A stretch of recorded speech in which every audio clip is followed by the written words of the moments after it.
কম completely নতুন। আমরা কিন্তু এতদিন অন্য যা যা পড়ছি এই ধরনের জিনিসপত্র শুনি নাই বা এই ধরনের জিনিসপত্র পড়ি নাই। আজকে আমরা আসলে এইটাই পড়বো। তারপরে আমরা পড়বো জটিল সংখ্যার পরিচয় আমরা কিভাবে দিব, জটিল সংখ্যার প্রকাশ আমরা কিভাবে করি, এবং লাস্ট আমরা পড়বো অয়েলার্স ইকুয়েশন। হ্যাঁ, এটা দেখে উচ্চারণটা ইউলার মনে হয়, বাট এটাকে প্রোনাউন্স করা হয় অয়েলার নামে, অয়েলার। হ্যাঁ, এইভাবে অয়েলারের সমীকরণ, অয়েলার সমীকরণ। তো কি জিনিস কোনটা, কিভাবে কি, সেটাই আমরা আজকে একটু দেখবো। তো শুরুতে আমি একটু হিস্ট্রিটা বলি তোমাদেরকে। 1545 সাল গণিতের এক অসম্ভব ধাঁধা নিয়ে একজন আসেন, যার নাম হচ্ছে জিরোলামো কার্ডানো। কার্ডানো নামের একজন গণিতবিদ, তিনি সর্বপ্রথম এটা আইডেন্টিফাই করেন যে ভাইয়া এমন কিছু সংখ্যা আছে যাদের ক্যালকুলেশন সম্বন্ধে আমরা আগে থেকে জানতাম না, যেটা কমপ্লিটলি নতুন একটা কিছু দেখায়। বুঝতে পারছো সেটা কি জিনিস? ধরো তোমাকে আমি বললাম যে দুইটা সংখ্যা আছে, দুইটা সংখ্যা। ধরো আমি তোমাকে একটা প্রশ্ন করলাম যে দুটি সংখ্যার সংখ্যার যোগফল 8 এবং গুণফল 24। সংখ্যা দুইটা তুমি বাইর করো। দুইটা সংখ্যা আছে যাদের যোগফল হচ্ছে 8 এবং গুণফল হচ্ছে 24। সংখ্যা দুইটা তুমি বাইর করো। সংখ্যা দুটি বের করো। সংখ্যা দুইটা তোমাকে বাই করতে বলছে। তো কার্ডানো প্রথম এই ধরনের সমস্যার সম্মুখীন হন, এটা সলভ করতে যান। হ্যাঁ, আচ্ছা, অনেকে লিখতেছো ভাইয়া এখন কি নোট করবো? ভাইয়া তুমি যদি এখন পড়া বুঝতে বুঝতে নোট করতে পারো নোট করো, কোনো সমস্যা নাই।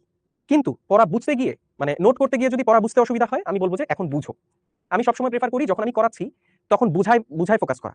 ঠিক আছে, বুঝতে চেষ্টা করো আগে। তুমি এগুলা পিডিএফ পেয়ে যাবা, কিংবা তোমার কাছে এগুলা রেকর্ডেড ভিডিও থাকবে, তুমি চাইলে পরে দেখে এটা তুলে নিতে পারবা, নোটটা তুলে নিতে পারবা। আর কারো যদি কেউ যদি মনে করো না ভাই আমি বুঝতে বুঝতেও লিখতে পারি, কোনো সমস্যা নাই, সেটা হলে সবথেকে ভালো। আর যদি এইটা হয় যে আমি ভাইয়া তুলতে গিয়ে বা নোট করতে গিয়ে আমার বুঝতে ভুল হয়ে যায়, আমার মনোযোগ খুট করে আবার সরে যায়, তাহলে আমি বলবো ভাই আগে মনোযোগ দিয়ে জিনিসটা বোঝার চেষ্টা করো। ঠিক আছে, ওকে। ইয়াসমিন সরকারকে দেখতে পাচ্ছি, ফারজানা আফরোকে দেখতে সর্বপ্রথম কার্ডানো কনফ্রন্ট করছে, বা এই প্রবলেমটা যখন কার্ডানো সর্বপ্রথম আইডেন্টিফাই করছে, উনি কিভাবে করার চেষ্টা করেন? নরমালি আমরা কি করি, দুইটা সংখ্যার যোগফল হচ্ছে 8, তাহলে আমি ধরে নিই সংখ্যা দুইটা x আর y, তাহলে x আর y এর যোগফল হচ্ছে 8। ধরে নিচ্ছি আমি সংখ্যা দুইটা x এবং y, তাদের যোগফল 8 বলা আছে, এবং গুণফল কত বলা আছে? গুণফল বলা আছে 24। গুণফল বলা আছে 24। এইবার এই সংখ্যা দুইটাকে আমরা বের করতে চাই, তাহলে আমরা ইকুয়েশন সলভ করব, তাই না? আমরা ইকুয়েশন সলভ করব। তাহলে ইকুয়েশন আমরা কিভাবে সলভ করি দেখো তো। এই যে এইটা থেকে আমরা লিখতে পারবো y এর মান হচ্ছে 8 - x, y এর মান হচ্ছে 8 - x, বলা যাবে না? y = 8 - x। এবার এই 8 - x টা আমি এখানে বসাই দিব। এই x ইনটু y এর জায়গায় আমি বসাবো 8 - x, তাহলে আমি এটা কত পাচ্ছি? ইকুয়াল 24। এইবার দেখো তো একটা দ্বিঘাত সমীকরণ আমি পাই কিনা। এই দ্বিঘাত সমীকরণ এটা আসে 8x - x স্কয়ার ইকুয়াল হচ্ছে 24। সবগুলোকে যদি আমি এক সাইডে নিয়ে যাই, আমি লিখতে পারবো x স্কয়ার - 8x প্লাস 24। বুঝতে পারছো? এবার দেখো এটা মিডল টার্ম ফ্যাক্টরে যদি তুমি ভাঙাইতে যাও, এটাকে যদি তুমি এখন মিডল টার্ম ফ্যাক্টরে ভাঙাইতে যাও, তুমি দেখতে পাবা এইরকম কোনো মূলদ সংখ্যা নাই যাদের গুণফল 24 এবং যাদের যোগফল হচ্ছে -8। তাহলে আমি কি করব? আমি হচ্ছে ওই যে ডিরেক্ট ওই সূত্রটা ইউজ করব। আমি ডিরেক্ট ওই সূত্রটা ইউজ করব। মনে আছে তোমাদের দ্বিঘাত সমীকরণ সমাধানের একটা সূত্র? দ্বিঘাত সমীকরণ সমাধানের একটা সূত্র, যদি সমীকরণ এটা হয় ax square plus bx plus c = 0, যদি এরকম একটা দ্বিঘাত সমীকরণ থাকে, তাহলে তার মূল x এর মান এটা কত হয়? এটা হয় নিচে হয় 2a, উপরে হয় -b plus minus root over b square - 4ac। মনে আছে? আচ্ছা, এই যে রুটের মধ্যে b স্কয়ার - 4ac, এটাকে আমরা বলি নিশ্চয়ক, রাইট? এটাকে আমরা বলি নিশ্চয়ক। তাহলে তুমি এই সূত্রের মধ্যে যদি এখন এটাকে বসাও, এটাকে বসাইলে x এর মান তুমি কত পাবা দেখো তো। x এর মান তুমি কত পাবা? নিচে পাবা হচ্ছে 2 × 1, উপরে পাবা, উপরে কত পাবা? b কত দেওয়া আছে? b দেওয়া আছে -8, তাহলে -8 plus minus root over b square - 4ac, b square - 4ac, তাহলে কত আসে? b এর মান হচ্ছে -8 স্কয়ার -4 ইনটু a এর মান 1 ইনটু 24, তাই কিনা? এটাই আসে কিনা? আচ্ছা, এবার তুমি এখানে একটু খেয়াল করো ভাইয়া, এখানে একটু খেয়াল করো। এখানে তুমি পাচ্ছ 8 প্লাস মাইনাস রুটের ভেতরে, এইবার দেখো তো এটা আসে 64 minus 4 24 96 divided by 2, divided by 2। তাহলে এইবার যদি তুমি হিসাব করো 8 প্লাস মাইনাস রুট ওভার 64 বিয়োগ 96, রুটের মধ্যে বড় ছোট সংখ্যা বিয়োগ বড় সংখ্যা, তাহলে বিয়োগফলটা কি আসবে? বিয়োগফলটা কি আসবে? ঋণাত্মক আসতেছে।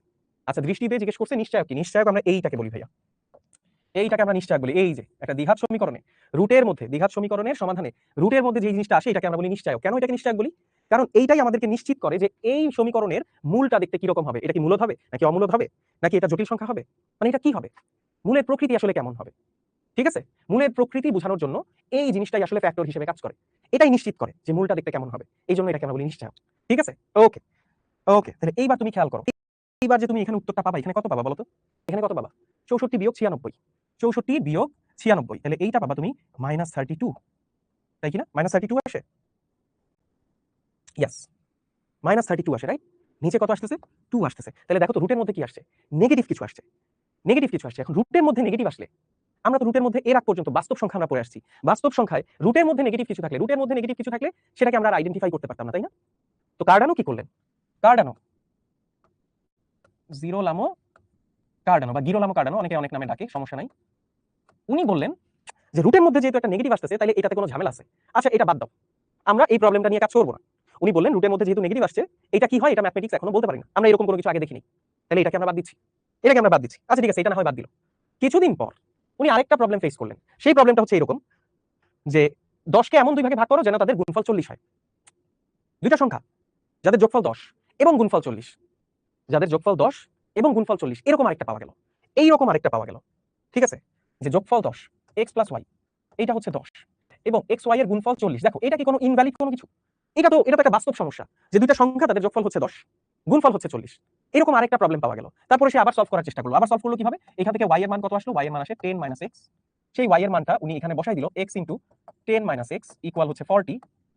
তারপরে আবারও সে সমাধান করার চেষ্টা করলো, 10x - x square, 10x - x square equal হচ্ছে 40। তাহলে এখান থেকে কত পাওয়া যাচ্ছে? x square - 10x + 40, x square - 10x + 40 equal 0, equal 0। তারপর আবার এটাকে আমরা নিশ্চয়কের সূত্রের সাহায্যে সমাধান করার চেষ্টা করলাম। নিশ্চয়কের সূত্রের দিয়ে আমি আবার এটাকে সমাধান করার চেষ্টা করলাম। দেখো তো আবারও যদি করার চেষ্টা করি, x এর মান কত আসে? নিচে হচ্ছে 2a, 2 * 1, উপরে হয় b স্কয়ার, উপরে হয় -b, -10 plus minus √b square -4ac, c এর মান কত? 40, 40। আচ্ছা তাহলে এটা কত আসে? দেখো এটা আবার আসে 10 প্লাস মাইনাস √, খেয়াল করে দেখো তো ভাইয়া, এইটা আসে 100 বিয়োগ 1600 ডিভাইডেড বাই 2। তাহলে শেষ পর্যন্ত পাওয়া গেল 10 প্লাস মাইনাস √-1500, -1500 ডিভাইডেড বাই 2। তাই কি? আবারও রুটের মধ্যে কি আসলো? নেগেটিভ আসলো। আবারও রুটের মধ্যে আসলো নেগেটিভ। তো তখনও বিজ্ঞানীরা বা ম্যাথমেটিশিয়ানরা এটা বলাবলি করতেছে যে আচ্ছা এটা তো আবারও একটা বাস্তব প্রবলেম, কিন্তু উত্তর এমন কিছু আসতেছে যেটা বাস্তব সংখ্যা দিয়ে আমরা ব্যাখ্যা করতে পারি নাই আগে, তাই কি না? আচ্ছা 1600 না, সরি, এটা হবে 160। হ্যাঁ একটা জিরো বেশি আসছে, 160। ওকে, এটা হবে 160। ওকে 160, তাহলে এটা হবে -60, রাইট? এটা হচ্ছে -60। তাহলে ঘটনা কি ঘটলো বলো তো? ঘটনা কি ঘটলো? উনারা আবার দেখতে পাচ্ছে যে এখানে আবার একটা ঝামেলা হচ্ছে। এখন তুমি খেয়াল করো, আগের যে ভাইয়া যে আগের ইয়েটা দেখাইলাম, এটা যেটা দেখাইলাম, এটা উনারা বলল যে এটা বাদ দাও, এই প্রবলেমটা নিয়ে মাথা ব্যথা করার দরকার নেই, এটা কেমনে সলভ করতে হয় আমরা জানি না। কয়েকদিন পর যখন আবার এটা আসলো, এবং কয়েকদিন পর শুধু এটা না, এরকম আরো অনেক প্রবলেম পাওয়া গেল যেখানটা প্রত্যেকবার সলভ করতে গিয়ে আমি দেখতেছি রুটের মধ্যে নেগেটিভ আসে। তার মানে প্রত্যেকবার যদি একটা জিনিস আলাদা করে একই রকমের একটা অ্যান্সার আসে, আমি কয়দিন এটাকে ইগনোর করে থাকবো? আমরা কয়দিন এটাকে ইগনোর করে থাকবো? আগের প্রবলেমটাকে আমি ইগনোর করছি, বলছি ওটা নিয়ে চিন্তা ভাবনা করার দরকার নেই, এরকম একটা পাওয়া গেল। আমি ধরো বললাম এটাকেও চিন্তা করার দরকার নেই, কয়েকদিন পর আরেকটা প্রবলেম পাওয়া গেল, রুটের মধ্যে নেগেটিভ কিছু আসাই শুরু করলো। তাহলে তুমি চিন্তা করো, তোমার একটা জিনিস তোমার একবার দুইবার ঘটো, তুমি একটা বিচ্ছিন্ন ঘটনা বলে বাদ দিয়ে চালা গেলা, কিন্তু একটা জিনিস যদি বারবার রিপিট করে তুমি কয়দিন এটাকে বাদ দিবা? বাদ তো দিতে পারবা না। তার মানে এইটা নিয়ে এইবার তোমার একটু স্টাডি করার টাইম আসছে। তোমার এবার এইটাকে একটা আইডেন্টিফিকেশনে নিয়ে আসতে হবে যে ভাই ঠিক আছে, আমরা বাস্তব সংখ্যায় তো এই ধরনের কোনো কিছু দেখি নাই, বাস্তব সংখ্যায় তো এরকম কোনো কিছু দেখি নাই, তাহলে আমাদের বাস্তব জ্ঞানের বাইরে এটাকে হিসাব করতে হবে। তখন এই যে রুটের মধ্যে নেগেটিভ সংখ্যা, এইটাকে বলা হলো অবাস্তব সংখ্যা, এইটাকে বলা হলো অবাস্তব সংখ্যা। আমি কি কথাটা বুঝাইতে পারছি? কে কে বুঝছো আমার কথাটা বলো তো? আর কে বুঝো নাই এটা আমাকে একটু জানাও। যে রুটের ভিতরে নেগেটিভ থাকলে কেন বাস্তব হবে না? আচ্ছা তুমি খেয়াল করে দেখো, তুমি খেয়াল করে দেখো ভাইয়া, তুমি কি এমন কোন সংখ্যার সাথে পরিচিত যেটাকে বর্গ করলে নেগেটিভ হয়? যেটাকে বর্গ করলে নেগেটিভ হয় এরকম কোন সংখ্যার সাথে কি তুমি পরিচিত? ধরো তুমি যে কোনো সংখ্যাই নাও, তুমি ধনাত্মক সংখ্যা নাও, ঋণাত্মক সংখ্যা নাও, ধরো ধনাত্মক 4 নিছো, এটাকে তুমি বর্গ করো, বর্গ করলে তুমি কি পাবা? বর্গ করলে তুমি পাবা হচ্ছে 16, তাই কি না? আবার -4 কে যদি আমি বর্গ করি, -4 কে যদি আমি বর্গ করি, আমি 16 পাবো, আমি 16 পাবো। কিন্তু কিন্তু এমন কোন সংখ্যা কি পসিবল? এই যে ধরো এই যে √60, √-60, √-60 কে তুমি নতুন একটা কিছু ধরে নাও, ধরো এটা একটা নতুন সংখ্যা ধরে নাও, নতুন সংখ্যা। তাহলে তুমি খেয়াল করে দেখো, তুমি খেয়াল করে দেখো, তুমি যদি দুই পাশে বর্গ করো, ওই পাশে আসবে -60 = x²। আচ্ছা তাহলে x এমন একটা সংখ্যা যার বর্গ হচ্ছে -60। বাস্তব জগতে এমন কোন সংখ্যা কি এক্সিস্ট করে যাকে বর্গ করলে মাইনাস আসে? আমরা কি এটার সাথে পরিচিত? আমরা কি এটার সাথে পরিচিত? আমরা এটার সাথে পরিচিত না। আমরা কোন সংখ্যাই বাস্তবে এরকম দেখি না যেটাকে বর্গ করলে নেগেটিভ আসে, সম্ভব না। ধরো তুমি বলতেছো ভাইয়া √/16, এইটাকে যদি আমি রুট করি, তাহলে রুট করলে এটা কত আসে? রুট করলে এটা কত আসে? ধরো তোমার x এর মান x² এর মান 16, কথা তুমি ধরে নিছো কোন একটা সংখ্যার বর্গ হচ্ছে 16, ঠিক আছে? তাহলে তুমি যদি এবার বর্গমূল বের করো, বর্গমূল বের করলে কি হবে? বর্গমূল বের করলে হবে প্লাস মাইনাস √/16, তাই না? আচ্ছা আচ্ছা, তোমরা কিন্তু অনেকে একটা কাজ করো, সেটা কি করো জানো? যে যখন বর্গমূল বের করো, বর্গমূল বের করো, ধরো অনেকে বলতেছে ভাইয়া x² = 16, পরের লাইনটা এরকম লিখো যে x = আসলে +-4, ভাইয়া x = +-4, এই লাইনটার মাঝখানে একটা লাইন বাদ পড়ে যায়, সেটা হচ্ছে এইটা, সেটা হচ্ছে এই লাইনটা। কোন সংখ্যাকে বর্গমূল করলে বর্গমূল শুধুমাত্র সেইটার উপরেই বসে, মাইনাসটা বাইরে থাকে, ঠিক আছে? প্লাস মাইনাসটা বাইরে থাকে, বুঝতে পারছো? প্লাস মাইনাসটা বাইরে থাকে। কিন্তু তুমি চিন্তা করে দেখো, তুমি যত সংখ্যাই বাস্তবে কল্পনা করতে পারো, তাদেরকে তুমি বর্গ করলে সবসময় তুমি একটা ধনাত্মক সংখ্যাই পাবা। 4 কে বর্গ করো 16 পাবা, -4 কে বর্গ করো 16 পাবা। কিন্তু তুমি এমন কোন সংখ্যা কি জানো যেটাকে বর্গ করলে নেগেটিভ আসে? এমন কোন সংখ্যার সাথে কি তুমি পরিচিত যেটাকে বর্গ করলে নেগেটিভ আসে? না, তোমরা এমন কোন সংখ্যার সাথে পরিচিত না। ইভেন ম্যাথমেটিশিয়ানও পরিচিত ছিলেন না। তারা যখন এই ধরনের সমীকরণ সমাধান করতে গেলেন, তখন তারা দেখতে পেলেন, যে রুটের মধ্যে মাইনাস টাইপের কিছু আসতেছে, যেটা নিয়ে আমাদের বাস্তব সংখ্যায় কোনো আলোচনা নাই, বাস্তব সংখ্যায় কোনো আলোচনা নাই। তখন কার্ডানো এই অংশটাকে, এই যে রুটের মধ্যে নেগেটিভ, রুটের মধ্যে নেগেটিভ, এইটাকে বললেন এটা আসলে অবাস্তব সংখ্যা। এই যে রুটের মধ্যে নেগেটিভ নেগেটিভ নেগেটিভ কিছু একটা, এই পুরো জিনিসটাকে তিনি বললেন এটা আসলে অবাস্তব একটা জিনিস, অবাস্তব একটা জিনিস। যে অবাস্তব জিনিসটা নিয়ে এরপরে আমরা ফার্দার কাজ করছি, বুঝতে পারছো? ওকে, মাইমুনা আক্তার, ভাইয়া অবাস্তব আর জটিল সংখ্যা কি একই? হ্যাঁ, সমস্যা নেই, কেন এটাকে আলাদা করে জটিল বলা হচ্ছে আমি বলতেছি। ঠিক আছে, তাহলে এইটা বাস্তব সংখ্যা না, এটা আর যাই হোক, এটা বাস্তব কোনো কিছু না। ঠিক আছে, এটা বুঝছো? আচ্ছা ঠিক আছে, এইবার আসো রেনে দেকার্তে, উনি কাজ করছেন, এখানে কিছু ইতিহাস লেখা আছে। এই রেনে দেকার্তে এই যে এটা যে বাস্তব না, এটা যে অবাস্তব, তার মানে বাস্তব জগতে এটা যে আসলে এক্সিস্ট করে না, এটা আমরা কল্পনা করে নিচ্ছি এই ধরনের একটা নতুন সংখ্যা আছে, এই জন্য উনি মজা করে এটার নাম দিয়েছিলেন কাল্পনিক সংখ্যা কিংবা ইমাজিনারি সংখ্যা। বোঝা যাচ্ছে? ইমাজিনারি সংখ্যা। রাফায়েল বোম্বেলি প্রথম √-1 ব্যবহার করেন। আচ্ছা, √-1 আমি আসতেছি।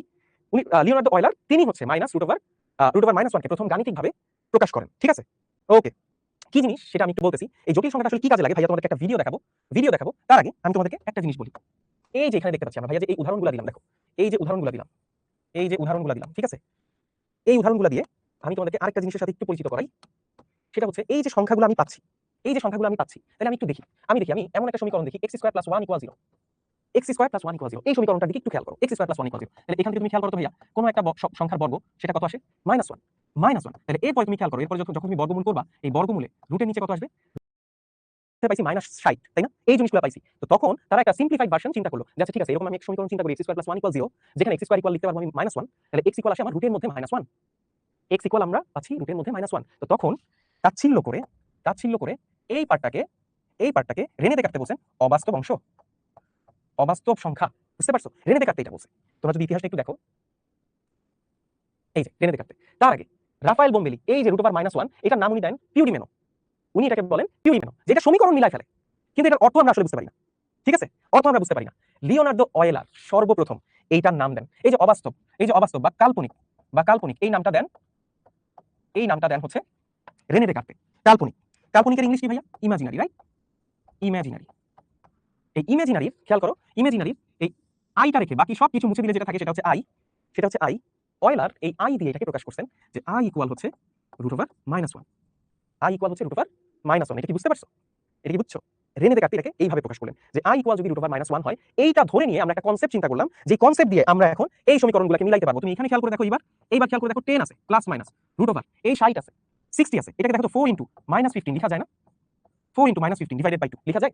লিখা যায়। এই 4টাকে তুমি বাইরে আনো রুটের, এই 4টাকে তুমি রুটের বাইরে আনো, বাইরে আনলে তুমি লিখতে পারবা 10 প্লাস মাইনাস রুটের বাইরে আনলে এটা হয়ে যাবে 2 √-15 ডিভাইডেড বাই 2। এবার 2 কমন নিয়ে কাটাকাটি করলে এটা আসবে 5 প্লাস মাইনাস √-15, 5 প্লাস মাইনাস √-15। এটা কি বুঝছো? এটা বুঝছো? এবার তুমি একটা জিনিস খেয়াল করো, তোমরা কি একটা জিনিস জানো? তোমাদেরকে আমি আরেকটা প্রশ্ন করি। ধরো √এর নিচে দুইটা জিনিস গুণ করা আছে, √a ইনটু b, এটাকে আমরা লিখি না √a, যে কোনো ক্ষেত্রে কি এটাকে লিখতে পারি? আচ্ছা 3, তারপরে তুমি লিখলা √2 × √3 ইনটু -3, তাহলে এটা কত আসে?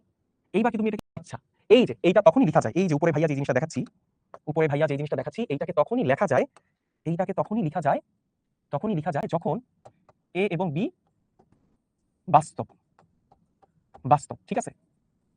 এটাকে তখনই এভাবে লেখা যায়, সবসময় লেখা যায় না। আমার কথা কি বুঝতে পারছো? এইবার যখন তুমি এইভাবে লিখবা, তুমি দেখো এখানে এমন দুইটা সংখ্যা আসতেছে যারা হচ্ছে √6 তো একটা বাস্তব সংখ্যা, রাইট? √6 একটা বাস্তব সংখ্যা, কিন্তু যখন তুমি এভাবে লিখতেছো, দেখো রুটের মধ্যে একটা নেগেটিভ, তাহলে এমন কিছু সংখ্যা আছে যাদের গুণফল তুমি এটা দেখতে পাচ্ছ, এটাকে তুমি ডিনাই করতে পারবে না। আবার পাশাপাশি এরকম দুইটা জিনিস আছে, এটা কি বুঝতে পারছো? তাহলে তখন বোঝা যাচ্ছে যে না, এমন কিছু সংখ্যা এক্সিস্ট করে যারা আসলে একটু অন্যরকম, ভিন্ন টাইপের, ঠিক আছে, কিন্তু তাদের গুণফল একটা বাস্তব সংখ্যা আসতেছে, রাইট? এটা কি বুঝতে পারছি? আচ্ছা ওকে, ঠিক আছে। তাহলে এই যে জিনিসগুলো দেখলাম, বাস্তব সংখ্যা আসলে এই জায়গা, অবাস্তব সংখ্যা কিংবা কাল্পনিক সংখ্যা এই জায়গা থেকে উঠে আসছে, এই যে এটা অনেক সময় মার্কারটা কাজ করে না, ঠিক আছে? এই যে এই আইটার একটা নাম আছে, এটাকে বলে আয়োটা, ঠিক আছে? আই কে ফুল ফর্ম বলা হয় আয়োটা। এই আয়োটার আইটা আমরা ইউজ করি, যেটা আসছে হচ্ছে ইমাজিনারি শব্দটার এই আইটা থেকে, ঠিক আছে? এটা বুঝতে পারছো? ইমাজিনারি আইটা দিয়ে আমরা একটা কাল্পনিক সংখ্যাকে প্রকাশ করি, আই গ্রিক ভাষায় বলা হয় আয়োটা, ঠিক আছে? ওকে, নেট প্রবলেম ভাইয়া, নেট প্রবলেম হলে তো আসলে কিছু করার থাকে না, কি করবা বলো? ঠিক আছে, তো আমরা করতে পারতেছিল না ম্যাথমেটিশিয়ানরা। এটাকে লিখতে পারবে √15i। কিভাবে লিখবে? এই যে দেখো এই অংশটাকে লিখতে পারবো √15 ইনটু √-1, সো এটাকে লিখতে পারবো √15i। বুঝতে পারছো? এইবার দেখো, এইবার তাকে একটা কনসেপ্টে ফেলা যাচ্ছে, ঠিক তার আগের অঙ্কটা, এই যে এটাকেও একটা কনসেপ্টে ফেলা যাবে, এবার ফেলা যাবে। বুঝতে পারছো ভাইয়া? বুঝার জন্য তোমরা ইলেকট্রিক সিগন্যাল দেখছো না? তোমরা এসি কারেন্ট ডিসি কারেন্ট পড়ছো? এসি কারেন্ট হচ্ছে অল্টারনেটিভ কারেন্ট, যে প্রতিবার এটা দিক পরিবর্তন করে, একবার যদি এদিকে যায় পরের বার ঠিক তার বিপরীত দিকে যায়, রাইট? আচ্ছা, একবার যদি ডিসি কারেন্ট হচ্ছে যদি সেটা সবসময় একই দিকে ফ্লো করে, ইলেকট্রিসিটি সবসময় একই দিকে থাকে, দিক পরিবর্তন না করে, তাহলে ওটাকে আমরা বলি ডিরেক্ট কারেন্ট বা ডিসি কারেন্ট। আর এসি কারেন্ট মানে হচ্ছে অল্টারনেটিভ কারেন্ট বা অল্টারনেট কারেন্ট, যেটা বারবার দিক পরিবর্তন করে। আচ্ছা, তুমি একটা জিনিস খেয়াল করো, আমরা আমরা যে কোনো একটা সংখ্যার কথা যদি চিন্তা করি, তুমি খেয়াল করে দেখো তো, ধরো কোনো একটা সংখ্যা আছে, সংখ্যা রেখায় কোনো একটা সংখ্যা আছে, এটা হচ্ছে 0, এটা হচ্ছে +5, এটা হচ্ছে +5, সংখ্যা রেখায় একটা সংখ্যা আছে 0, আর এই পাশে আছে +5। তাহলে তুমি চিন্তা করো, এই +5 এর সাথে তুমি যদি -1 দিয়ে গুণ করো, এটা কত হয় ভাইয়া? এটা হয়ে যায় -5, তার মানে সংখ্যাটা আগে এইখানে ছিল, -1 দিয়ে গুণ করছো, -1 দিয়ে গুণ করলে এটা কোথায় চলে আসলো? সংখ্যা রেখার ঠিক বামে -5 এ চলে আসলো, তাই না? -5 এ চলে আসলো। তাহলে কোনো একটা সংখ্যাকে -1 দিয়ে গুণ করলে, সেটা ঠিক 180 ডিগ্রি ঘুরে যায়। কোন একটা সংখ্যাকে আমি যদি -1 দিয়ে গুণ করি, 180 ডিগ্রি ঘুরে যাচ্ছে, মাইনাস হয়ে যাচ্ছে, রাইট? তুমি চাইলে এটা করতে পারো, -5 কে নাও, ধরো তুমি -5 এ আছো, -5 কে যদি তুমি -1 দিয়ে আবার গুণ করো, তুমি পেয়ে যাবে +5। তাহলে এটা কি হচ্ছে? এটাও আবার 180 ডিগ্রি ঘুরে যাচ্ছে না? 180 ডিগ্রি ঘুরে যাচ্ছে না? আগে -5 ছিল, ওখান থেকে +5 এ চলে আসে, তাই না? তো কারেন্ট যখন তুমি পড়াশোনা করবে, তোমরা অনেকেই আছো এর মধ্যে যারা ইলেকট্রিক্যাল ইঞ্জিনিয়ারিং পড়বা ভবিষ্যতে। সো ইলেকট্রিক্যাল ইঞ্জিনিয়ারিং পড়ার সময় তোমাদের কারেন্টের ফ্লো নিয়ে কাজ করতে হবে। কারেন্ট কিছুক্ষণ এদিকে যাবে, কারেন্ট কিছুক্ষণ বিপরীত দিকে যাবে। সো কোনো একটা সংখ্যা আছে বা ধরো কারেন্টের মান দেওয়া আছে, তাহলে ওইটাকে বিপরীত দিকে ঘুরে দেওয়ার জন্য তুমি যেটা করবে, -1 দিয়ে গুণ করে ফেলবা। কিন্তু যদি এটা হয়, কোনো একটা কারেন্টের ডিরেকশন তোমাকে পারপেন্ডিকুলারলি ঘুরাইতে হয়। ধরো আগে কারেন্টটা এদিকে ছিল, এখান থেকে ঘুরায়ে তুমি এটাকে লম্ব দিকে নিয়ে যাবা। আগে এখানে ছিল, এবার তাকে 90 ডিগ্রি ঘুরাবা, 180 ডিগ্রি কোণে ঘুরাবা না, -1 দিয়ে গুণ করলে তো 180 ডিগ্রি কোণে ঘুরে যায়। যদি তুমি 90 ডিগ্রি কোণে ঘুরাইতে চাও, তাইলে কি হবে? চলো, তাহলে আমরা কিন্তু জানি না, এইটা জানি না যে কোন সংখ্যা দিয়ে গুণ করলে, কোন সংখ্যা দিয়ে বা কি দিয়ে গুণ করলে একটা সংখ্যা 90 ডিগ্রি কোণে ঘুরে যায়, তাই না? এটা আমরা জানি না। তো আমরা ধরে নিলাম যে এরকম কোন সংখ্যা কি আছে। আমি ধরে নিচ্ছি সেই সংখ্যাটা হচ্ছে পি হলো এমন একটি সংখ্যা,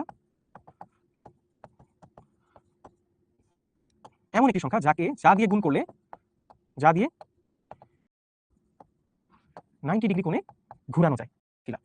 প্রথমটাই চিন্তা করো, সংখ্যা রেখার 1 এ ছিল। তাহলে তুমি যদি পি দিয়ে গুণ করো, আমি ধরে নিচ্ছি পি দিয়ে গুণ করলে তুমি তাকে 90 ডিগ্রি ঘুরাইতে পারতেছো, তারপরে পি দিয়ে যদি তুমি আবার গুণ করো, তাহলে আরো 90 ডিগ্রি ঘুরে সেটা -1 এ আসবে। এটা কি বুঝছো? তুমি জানো -1 দিয়ে গুণ করলে সরাসরি 180 ডিগ্রি কোণে ঘুরে যায়, আবার -1 দিয়ে গুণ করলে আবার 180 ডিগ্রি ঘুরে যায়, রাইট? আচ্ছা, শিমুল লিখছে 0 দিয়ে গুণ করতে হবে না, 0 দিয়ে গুণ করলে তো অ্যানসার 0 হয়ে যায়। 0 দিয়ে গুণ করলে তো সংখ্যাটা 90 ডিগ্রি কোণে ঘুরে না, একই সরল রেখাই থাকে। বুঝতে পারছো? তুমি সরল রেখাটাই তো চেঞ্জ করতেছো, ওটাকে 90 ডিগ্রি কোণে লম্ব রেখার দিকে নিয়ে যাচ্ছ, রাইট? তাহলে তুমি কি করবা? তুমি খেয়াল করে দেখো, তুমি ধরে নিচ্ছ পি হচ্ছে এমন একটা সংখ্যা যা দিয়ে গুণ করলে 90 ডিগ্রি ঘুরে। -1 এর ক্ষেত্রে আমরা দেখছি একবার -1 দিয়ে গুণ করলে 180 ঘুরে, আবার -1 দিয়ে গুণ করলে 180 ঘুরে।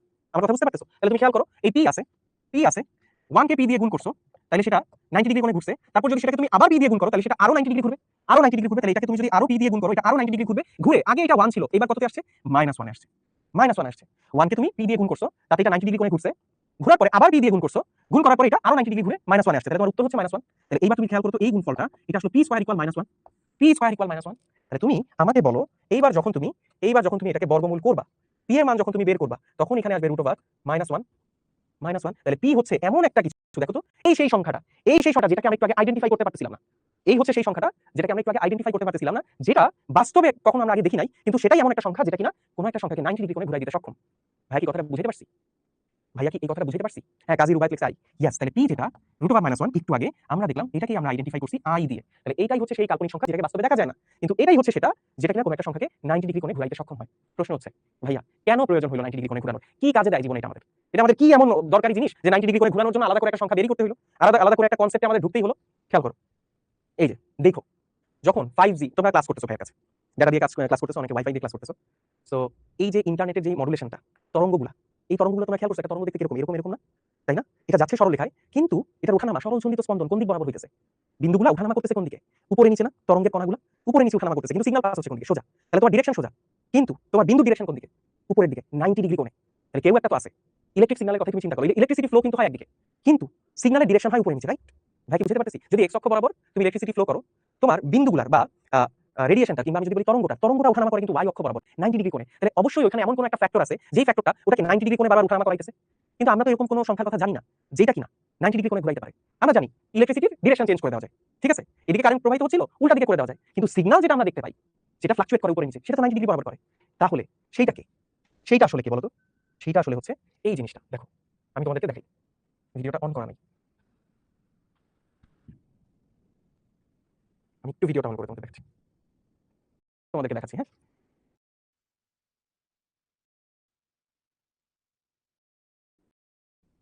ভিডিওটা অন করতে হবে।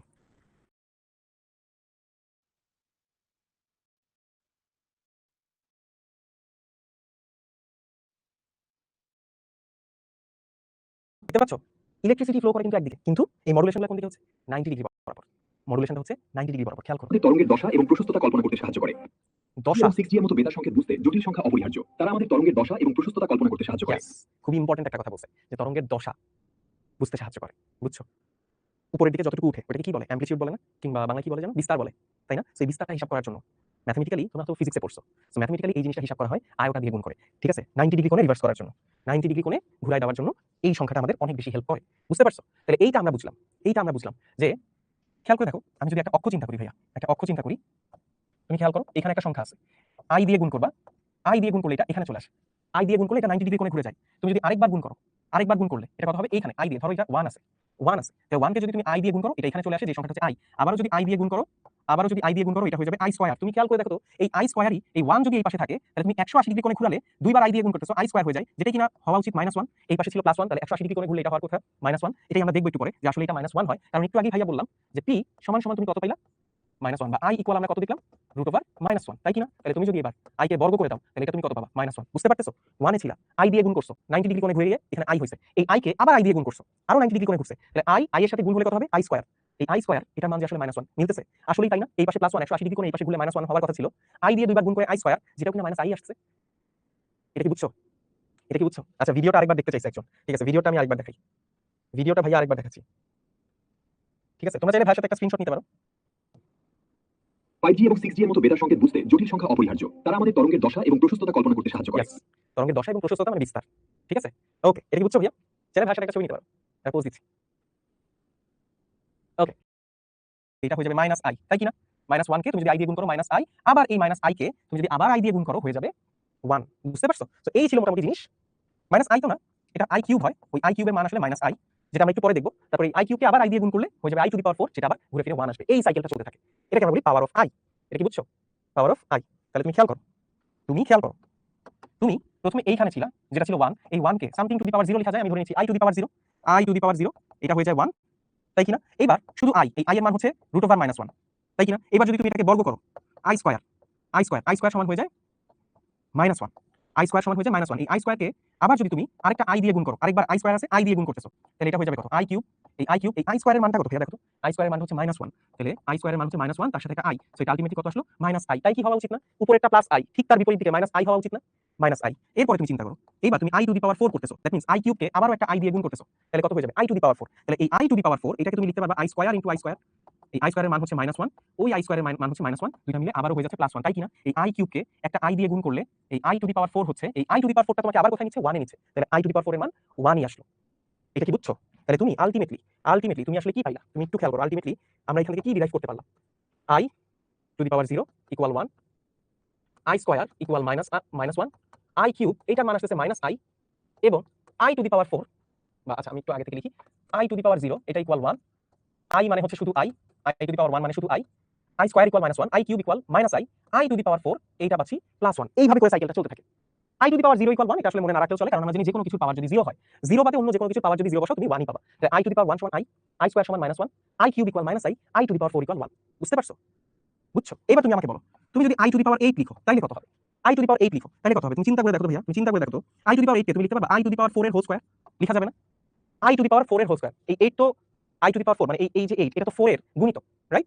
4 এর গুণিতক, তাহলে এইটা i⁴ এর মান 1 হয়ে যায়। এবার 1 এর মান যা খুশি তাই হোক, পাওয়ার অ্যানসার হবে 1, তাই না? তাহলে দেখো, তোমার এই i এর পাওয়ারটা যদি 4 এর গুণিতক হয় তাহলে উত্তর সবসময় কত হবে? উত্তর সবসময় হবে 1। i এর পাওয়ারটা 4 এর গুণিতক হলে উত্তর সবসময় হবে 1। তাহলে তুমি যদি এবার i⁴ নাও, এইটাকে তুমি কি লিখতে পারবা? তুমি খেয়াল করে দেখো, i⁴ কে তুমি 4 এর গুণিতক আকারে লিখতে পারবা i⁴ ইনটু i। 4 এর গুণিতক আকারে ভাঙায় ফেললেই কাজ শেষ, 4 এর গুণিতক আকারে ভাঙায় ফেললে ওটার মান হচ্ছে 1। এইবার সাথে আর যতটুকু i গুণ করা আছে উত্তর হবে সেটা। এটা কি বুঝছো? এটা কি বুঝছো? এটা কি বুঝছো? তাহলে আমি যদি বলি i⁴ আমি যদি বলি i⁴ আমি যদি বলি i⁴, তাহলে এটা কত হবে? দেখো তো, আগে 4 এর কাছাকাছি 4 এর গুণিতক দিয়ে এটাকে ভাঙবো, i⁴ ইনটু i স্কয়ার। তাহলে দেখো i⁴ এর মান হচ্ছে 1 আর i স্কয়ার ইকুয়াল -1। এটা কি বুঝতে পারছো? এটা কি বুঝতে পারছো? তাহলে এই যে কাজটা আমি করতেছি, এই যে পাওয়ারটা দেখতে পাচ্ছ তুমি, i⁴ ছিল 4 এর গুণিতক, 4 দিয়ে যদি বিভাজ্য হয়ে যায় তাহলে উত্তর হয় 1। এইবার i⁴ কে আমি লিখছি i⁴, কেন লিখছি? কারণ এই অংশটা 4 দ্বারা বিভাজ্য। তাহলে আর এক্সট্রা কতটুকু থাকে? এক্সট্রা থাকে আরেকটা i। এই এক্সট্রা যতটুকু থাকে, বিভাজ্য হওয়ার পরে এক্সট্রা যতটুকু থাকে ওটাকে আমরা ভাগশেষ বলি না? সো ওই ভাগশেষটাই থেকে যায়, ওই ভাগশেষটাই পাওয়ার হয়, এটা i⁴ দ্যাট মিন্স i⁴ 4 দ্বারা বিভাজ্য করো, 4 দিয়ে ভাগ করো, 4 দুগুণে 8, এই পর্যন্ত যায়। তাই কিনা? তাহলে ভাগশেষ কত থাকে? ভাগশেষ থাকে 2, এইটাই এখানে আছে। বুঝতে পারছো? তাহলে ওই অংশটুকু লিখলেই কাজ হয়ে যায়। তাহলে কখনো যদি i এর পাওয়ার যাই থাকুক না কেন, ওটাকে আমি 4 দিয়ে ভাগ করব। 4 দিয়ে ভাগ করার পরে ভাগশেষ যেটা থেকে যাবে, ওইটাই হচ্ছে i এর সর্বমোট পাওয়ার। শেষ পর্যন্ত ওই পাওয়ারটাই থেকে যাবে। ঠিক আছে? এটা কি বুঝছো? চলো আমরা একটা উদাহরণ দেখি। এই উদাহরণটা দেখার আগে আমরা একটা কাজ করি। ভাইয়া তোমাদেরকে আরেকটা উদাহরণ দিই। ধরো i টু দি পাওয়ার 43, এটা কত হবে? কেউ আমাকে বলতে পারবে i টু দি পাওয়ার 43 সমান কত হবে? দেখো, আমরা জানি এটাকে 4 দিয়ে ভাগ করো, পাওয়ারটাকে 4 দিয়ে ভাগ করো, করলে কত হয়? নিঃশেষে বিভাজ্য হয় না, তাই না? 4 এর কাছাকাছি গুণিতক হচ্ছে 40, এটাকে আমরা 4 দিয়ে ভাগ করলে 4 40 কে ভাগ করা যায়। আর থেকে যায় ভাগশেষ থেকে যায় 3। সো এইটাই হচ্ছে মানটা, কারণ এই অংশটুকু তো 1 i কিউব, এবং i কিউবের মান আমরা জানি -i, সো উত্তর হবে -i। এটা কি বুঝছি ভাইয়া? i কিউবের মান হচ্ছে -i। চারটা মান আমাদেরকে অবশ্যই মনে রাখতে হবে। এই চারটা মান আমাদেরকে অবশ্যই মনে রাখতে হবে। i এর মান, i স্কয়ার, i কিউব এবং i টু দি পাওয়ার 4, কোনটা কত, এই চারটা মনে রাখলেই কাজ শেষ। ঠিক আছে? ওকে। তাহলে এইবার যখন আমরা এই প্রবলেমটা সলভ করব, এটা দেখো একটা বিশাল সংখ্যা দেওয়া আছে। অনেক সময় অনেক বড় বড় সংখ্যা দেওয়া থাকবে। তাহলে পুরাটা 4 দিয়ে বিভাজ্য হয় কিনা, এটা একটা ঝামেলা। পুরাটা আসলে ভাগ করতে আমাদের সময় লেগে যাবে, তাই না? আমরা সবসময় বড় সংখ্যা বা যে কোনো সংখ্যাই দেখি না কেন, লাস্টের দুইটা ডিজিট দেখব। এই দুইটা ডিজিট 4 দ্বারা বিভাজ্য হওয়ার পর, এই দুইটা ডিজিটকে, লাস্টের দুইটা ডিজিট, এই দুইটা ডিজিট 4 দিয়ে বিভাজ্য হওয়ার পরে বা 4 দ্বারা ভাগ করার পরে যে ভাগশেষটা থাকবে, i এর পাওয়ার সেটাই হবে। i এর পাওয়ার সেটাই হবে। 86 কে তুমি 4 দিয়ে ভাগ করো, 4 দিয়ে ভাগ করলে কত হয়? 4 20 80, 4 21 84, তাই না? 4 21 84, তাহলে এইটাকে তুমি লিখতে পারবা i to the power 4584 into i square. লিখা যাবে না? লিখা যাবে। বুঝতে পারছো? 21 তো হয় না? 21 এর একটু বেশি হয়। 84 কে 4 দিয়ে ভাগ করা যায়। 4 21 84 হয়, তাই না? 4 21 84 হয়। তাহলে 84 পর্যন্ত তুমি নিঃশেষে বিভাজ্য করলা, 4 দিয়ে ভাগ করলা, তাহলে কতটুকু এক্সট্রা থাকলো? 2 থাকলো। অ্যানসার হচ্ছে এটা। এই পুরোটা 4 দ্বারা বিভাজ্য। এটা 1 ইনটু i স্কয়ার। i স্কয়ারের মান হচ্ছে -1। ডান, এটার উত্তর হচ্ছে -1। এখন প্রশ্ন হচ্ছে ভাইয়া কেন লাস্টের দুইটা ডিজিট? কেন লাস্টের দুইটা ডিজিট ভাগ গেলেই হলো? 4 এর গুণিতক আকারে এনে লাস্টের দুইটা ডিজিট পর্যন্ত কেন আমি রাখলাম? কেন আমি রাখলাম? এটা কি কেউ আমাকে বলতে পারবা? আচ্ছা, তোমাদেরকে এটা আমি একটা হোমওয়ার্ক দিই যে কেন শুধুমাত্র লাস্ট 2 ডিজিটস দিয়েই 4 এর বিভাজ্যতাটা কনসিডার করা হয়।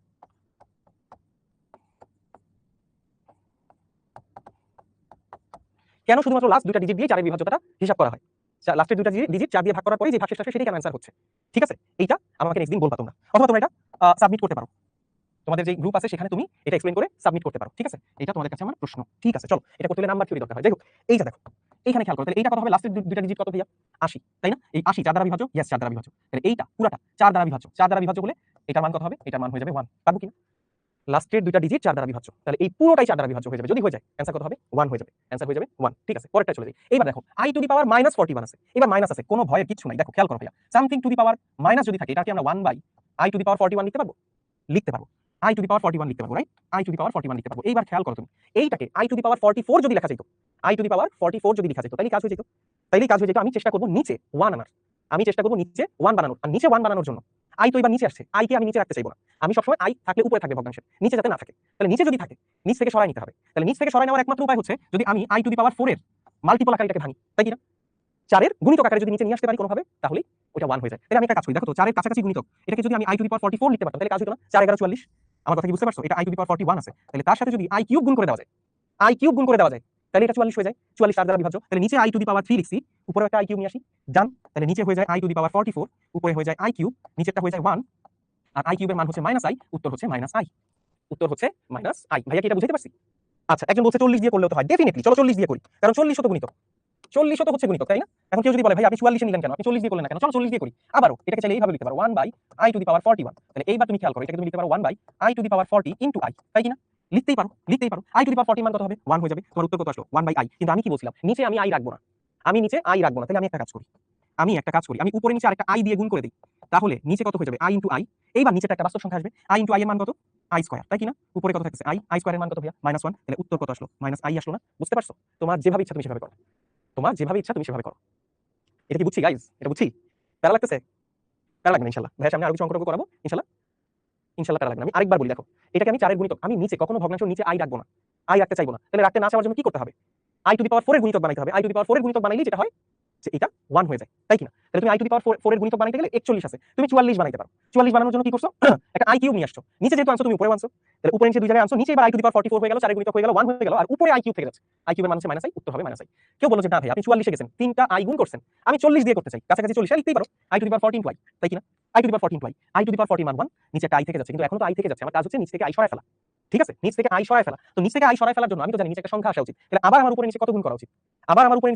আচ্ছা, কেউ ধরো আমি এখানে i দিয়ে গুণ করছি, কারণ একটা i দিয়ে গুণ করলে এটা i স্কয়ার -1 হয়, কোনো সমস্যা নাই। কেউ যদি চাও যে ভাই আমি এটা করুম না, আপনি যা করাইতেছেন ভাই খুবই বাজে। কেউ বললো যে না ভাই আমি নিচে i টু দি পাওয়ার 4 আনো না ভাইয়া, তুমি আবারও i কিউব আনো। তাহলে উপরে নিচে আবার i কিউব আনো, তাহলে নিচে i টু দি পাওয়ার 4 হয়, i টু দি পাওয়ার 4 এর মান হচ্ছে 1, আর আই কিউবের মান হচ্ছে মাইনাস আই, সেই ঘুরে ফিরে মাইনাস আই আসলো, তাই কিনা? তুমি যদি চাও উপরে নিচে আই দিয়ে গুণ করে আই স্কয়ারও বানাইতে পারো, কোনো সমস্যা নাই। তোমার কাজ হচ্ছে তুমি নিচ থেকে আই সরাবা, তুমি নিচ থেকে আই সরাই দিবা, বুঝতে পারছো? ওকে ডান। চলো আমরা একটা এমসিকিউ করি। কি বলছে এটা?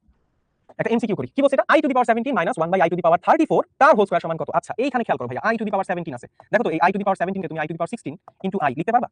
লিখতে পারবা। তাহলে এটা কত আসে? i টু দি পাওয়ার 16 এর মান হচ্ছে 1, 4 এর গুণিতক, তাহলে অ্যানসার থাকবে শুধু i। আর তুমি এইটার দিকে তাকাও, 1 by i whole to the power আসলো 34, তাই না? এইবার যদি তুমি power 1 to the power 34 divided by i to the power 34 লিখো, কোনো ঝামেলা আছে?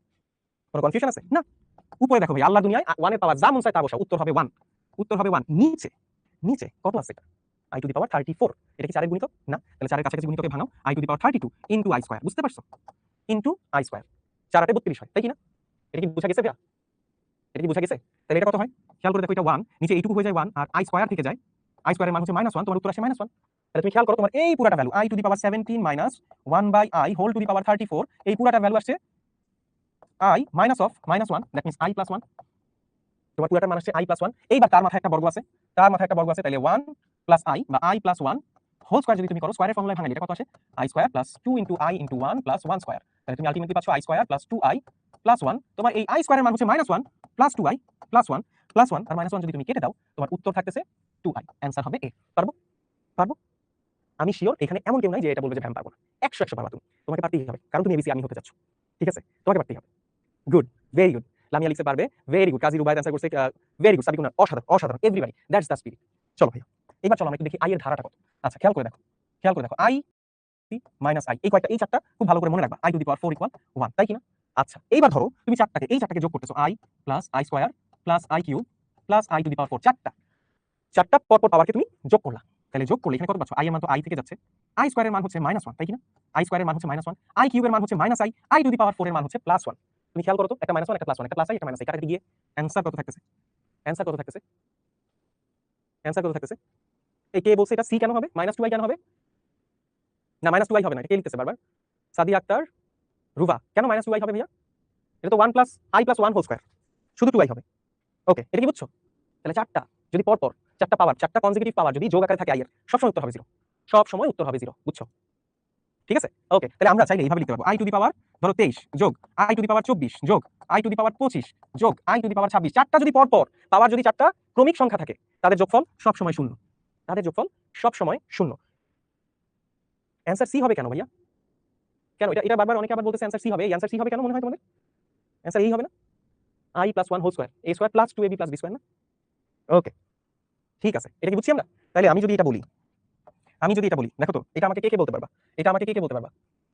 i টু দি পাওয়ার 537 যোগ i টু দি পাওয়ার 539 যোগ i টু দি পাওয়ার 536 যোগ i টু দি পাওয়ার 538। এইটা সমান সমান কত হবে বলো?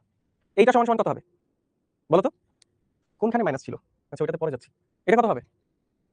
এটা হবে রাইট। মারুফ আছে, তাবাসসুম আছে, বাইজিদ আছে, আচ্ছা মারিয়া আছে, রিফাত আছে, সুস্মিতা শীল আছে, ইশরাক আছে, প্রাচী দত্ত আছে, তানভীর আছে, নাইমুন বাশার আছে, বৈশাখী আছে, এসবি আলম আছে, প্রীতিলতা রয় আছে, সঞ্চিতা বাসু আছে, Israt Lamia, Seema Jahan, Saikat Das, very good, very good. এইটা 0 হবে কেন? এটা উল্টাপাল্টা দেওয়া থাকলেও, মানে পরপর দেওয়া না থাকলেও, চারটাই কনজিকিউটিভ, এখানে চারটাই ক্রমিক আছে, এটার উত্তর হবে 1, তাই কিনা ভাইয়া? চলো চলো আমরা এই অঙ্কটা করি। এটা কত হবে? এই দেওয়া না থাকলেও চারটাই কনজিকিউটিভ, এখানে চারটাই ক্রমিক আছে, এটার উত্তর হবে 1, তাই কিনা ভাইয়া? চলো চলো আমরা এই অঙ্কটা করি। এটা কত হবে? এইটা কত হবে? আচ্ছা এইটা কত হবে? দেখো খেয়াল করো, এটা কত হবে? এটা i থেকে i টু দি পাওয়ার 19 পর্যন্ত দেওয়া আছে, i থেকে i টু দি পাওয়ার 19 পর্যন্ত দেওয়া আছে, তাইলে খেয়াল করো এই এর পরেরটা অবশ্যই i টু দি পাওয়ার 4, তারপরেরটা অবশ্যই i টু দি পাওয়ার 5, তারপরে plus i to the power 19, এটাই না? এটাই তো, এটাই তো। এইবার তুমি এখানে একটু খেয়াল করে দেখো, এই পর্যন্ত সবগুলা 0, এর পরের চারটা সবগুলা 0, এরকম করতে করতে 16 পর্যন্ত, 16 16 4 দ্বারা বিভাজ্য, চারটা চারটা করে নিলে i টু দি পাওয়ার 16 পর্যন্ত সবগুলা 0 হবে। থাকবে কে? থাকবে কে? থাকবে শুধুমাত্র লাস্টের এই কয়েকটা, এই কয়েকটা থাকবে, রাইট? i টু দি পাওয়ার 16 পর্যন্ত তো চারটা চারটা করে সব 0 হয়ে যাচ্ছে, তাইলে এইটা আমার শেষ পর্যন্ত থেকে যাচ্ছে i to the power 17, i to the power 18 plus i to the power 19, right ভাইয়া? এবার তুমি আমাকে বলো i টু দি পাওয়ার 17 কে তুমি লিখতে পারবে i to the power 16 into i to the power 16 plus 1 plus i to the power 16 plus 2 plus i to the power 16 plus 3 লেখা যাবে? লেখা যাবে না? সেগুলোকে আবার 4 এর গুণিতক আকারে ভাঙাইলাম, তাইলে এটা কত হচ্ছে? i টু দি পাওয়ার 16, খেয়াল করো ভাগশেষটা কত? 1, এটার মান হবে i প্লাস পরেরটা হবে i স্কয়ার, পরেরটা হবে i কিউব। এটা কি বুঝছি গাইস? এটা বুঝছি আমরা। এই যে দেখো 4 এর গুণিতক দিয়ে ভাগ করছি সব, তারপর ভাগশেষ কতটুকু থেকে যাচ্ছে সেটাই হয়ে যায় না? আচ্ছা এবার দেখো i প্লাস i স্কয়ারের মান হচ্ছে -1 আর i কিউবের মান হচ্ছে -i plus i minus i কাটা, তোমার অ্যানসার হবে -1, অ্যানসার হবে -1। এটা কি বুঝছি ভাইয়া? আশা করি এটা বুঝছি, আশা করি এটা বুঝছি। চলো পরেরটায় চলে যাই। i to the power 22 plus i to the power 23 এরকম করতে করতে 201 পর্যন্ত যাব। এইরকম করতে করতে 201 পর্যন্ত যাব। তাইলে খেয়াল করো, সবসময় তুমি মনে রাখবা 4 এর গুণিতক সংখ্যক, 4 এর, এটা আমি লিখে দিচ্ছি, 4 এর গুণিতক সংখ্যক i এর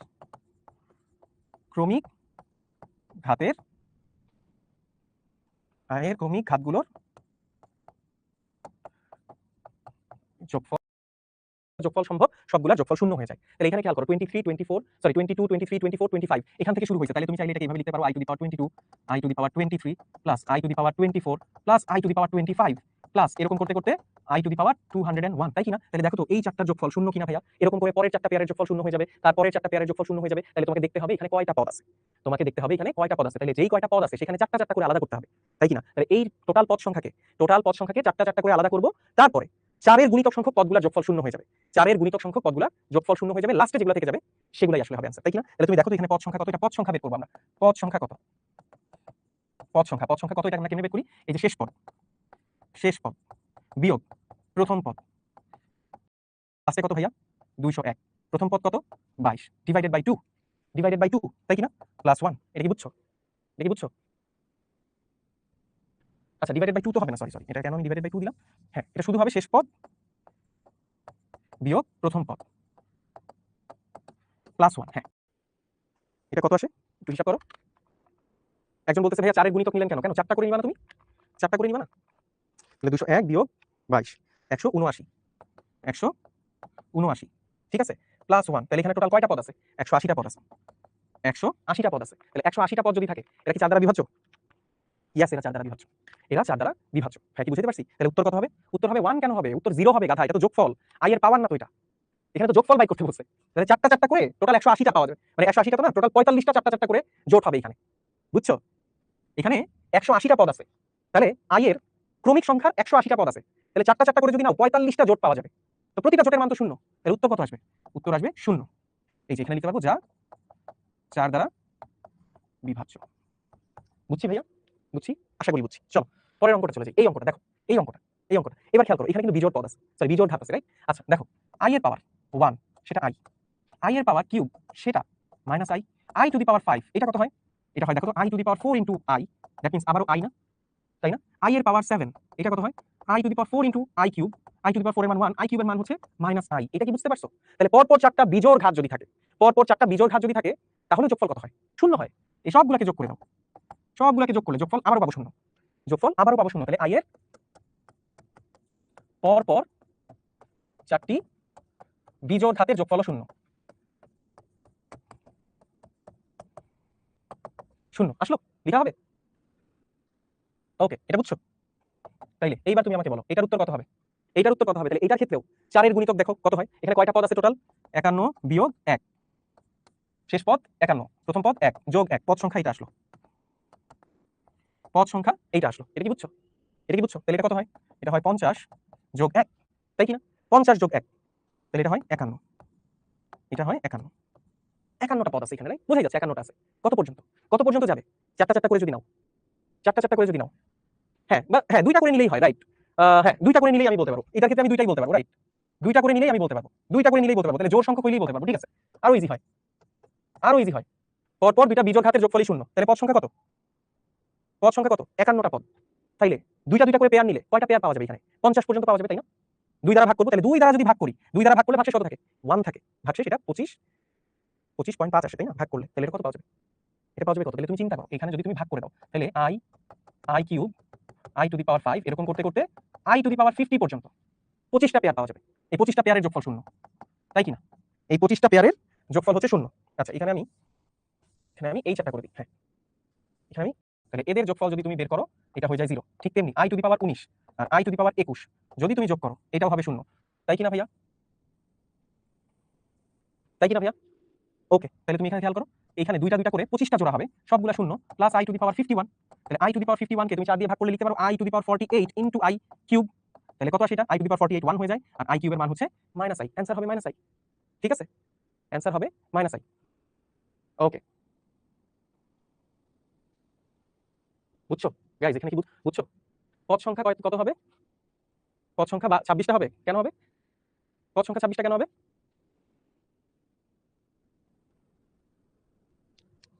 আচ্ছা আচ্ছা ঠিক আছে, এটা তো বিজোড় সংখ্যক পদ। আচ্ছা হ্যাঁ হ্যাঁ হ্যাঁ গাইস, ঠিক আছে ঠিক আছে, আমি একদম সবগুলা সহ হিসাব করছি।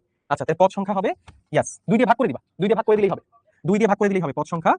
এটা তো শুধু বিজোড় পদ সংখ্যা 51 বিয়োগ 1/2 বা প্লাস 1/2 প্লাস 1 ডিভাইডেড বাই, না সূত্রটা লিখি, 51 হবে, রাইট।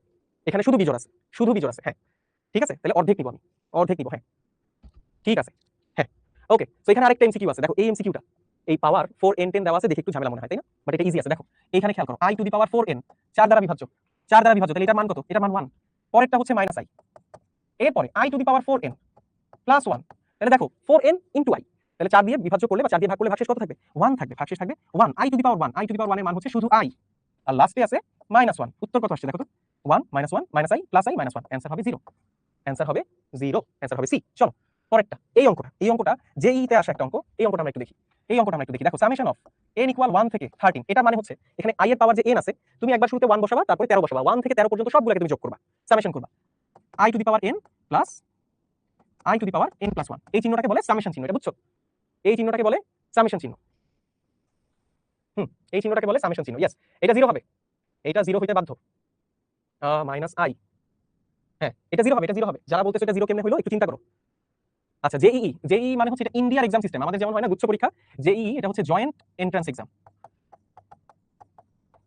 এটা ইন্ডিয়াতে হয়। তোমরা আইআইটির নাম শুনছো, আমাদের যেমন বুয়েট ইন্ডিয়া, তেমনি হচ্ছে IIT, Indian institute of technology, ঠিক আছে? তো জয়েন্ট এন্ট্রান্স এক্সাম 1998 সালে এই কোশ্চেনটা আসছিল। তাহলে তুমি খেয়াল করে দেখো, এখন তুমি যেটা করো, তুমি তো যোগ করবা সবগুলাকে, তুমি সবগুলোকে যোগ করবা, তুমি একটা কাজ করো, এটা i to the power n আছে তাই না, i to the power n আছে plus i to the power n into i লিখতে পারবো, লিখা যাবে। তাহলে n এর মান 1 থেকে 13, এইখানে তুমি খেয়াল করো তো ভাইয়া, ভেতরে তুমি i to the power n common নিতে পারবা না, i to the power n common নিতে পারবা, নিতে পারবা? i to the power n common নিলে এটা কত থাকবে? এটা কত থাকবে? 1 প্লাস i, তাই কিনা? 1 প্লাস i, তাহলে দেখো এইটার উপরে তো আর n এর মান বসাইতে হবে না, বসাইতে হবে কোনটার উপরে? শুধু i to the power n এর উপরে, তাই কিনা? i to the power n এর উপরে বসাইলেই হবে, তাই কিনা? আচ্ছা তাহলে এই i to the power 1 plus i, এইটার উপরে আর n এর মান বসতেছে না, এটা সামেশনের বাইরে চলে আসতে পারবে, সামেশনের বাইরে চলে আসতে পারবে। তাহলে সামেশন কাকে করতে হবে? কার উপরে শুধু n এর মান বসাবা? বসাবা শুধু এইটার উপরে, এইটার উপরে, n ইকুয়াল 1 থেকে 13 পর্যন্ত i to the power n। এইবার তুমি খেয়াল করো, এইবার তুমি খেয়াল করো, এইবার খেয়াল করো, 1 প্লাস i রয়ে গেল, আর এই পাশে তাহলে সামেশন মানে হচ্ছে i এর পাওয়ার 1 থেকে শুরু করে i এর পাওয়ার 13 পর্যন্ত যতগুলো পদ থাকবে সবগুলোকে তুমি যোগ করবা, ঠিক আছে? সবগুলোকে তুমি যোগ করবা। আচ্ছা অনেকে বলতেছো আগেরটা কি কোনো ক্যালকুলেশন এরর হইছে? আগেরটা কি কোনো ক্যালকুলেশন এরর দেখতে পাচ্ছো?